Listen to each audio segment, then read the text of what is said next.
এক রাতে হযরত ওমর রাস্তা দিয়ে হাঁটছে, এর আগে সিদ্দিক আকবর এসেছেন, কিছুক্ষণের মধ্যে আমার নবী এসেছেন। দুজনে বলছেন আলজু আলজু, ওগো নবী বড় ক্ষুধা, বড় ক্ষুধা। দুজনের বাসায় কোনো খাবার ছিল না, ক্ষুধার্ত অবস্থায় রাস্তায় বের হয়েছে। তো নবী জিজ্ঞেস করেন, তোমাদের ক্ষুধা, কোথায় যাচ্ছ? বলে, ইয়া রাসূলুল্লাহ, আপনার কাছে যাচ্ছি। তো নবীজি ইরশাদ করছেন, আমার ঘরেও তো কোনো খাবার নাই, আমিও ক্ষুধার তাড়নায় বের হয়েছে।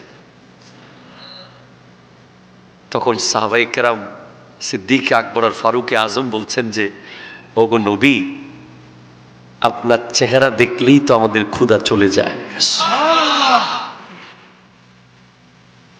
যখন বিদায় হজে ভাষণে আয়াত নাজিল হলো, আল ইয়াউমা আকমালতু লাকুম দীনাকুম, বিদায় হজের দিন, আল ইয়াউমা আকমালতু লাকুম দীনাকুম ওয়া আতমামতু আলাইকুম নি'মাতি ওয়া রাদিতু লাকুমুল ইসলাম দীনা।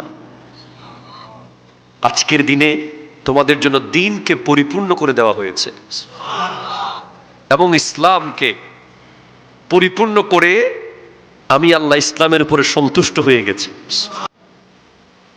আমি তোমাদের উপর রাজি হয়ে গেছি। তখন সাহাবারা কান্না শুরু করলেন, অনবরত কাঁদছে।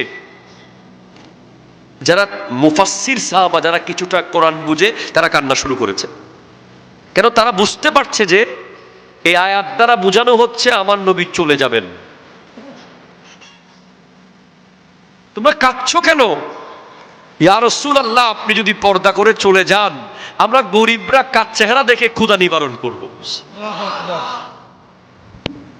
তখনই আমার নবী বলে গিয়েছিলেন, তারাকতু ফীকুমুস সাকালাইন লান তাদিল্লু মা ইন তামাসসাকতুম বিহিমা কিতাবাল্লাহি ওয়া ইত্রাতি আহলু বাইতি। তোমাদের জন্য আমি দুইটা জিনিস রেখে যাচ্ছি, ভারী জিনিস। এই দুইটাকে তোমরা মজবুত করে ধরবে, তোমরা কখনো পথভ্রষ্ট হবে না। একটা হলো আল্লাহর কোরআন, আর একটা আমি নবীর আওলাদ।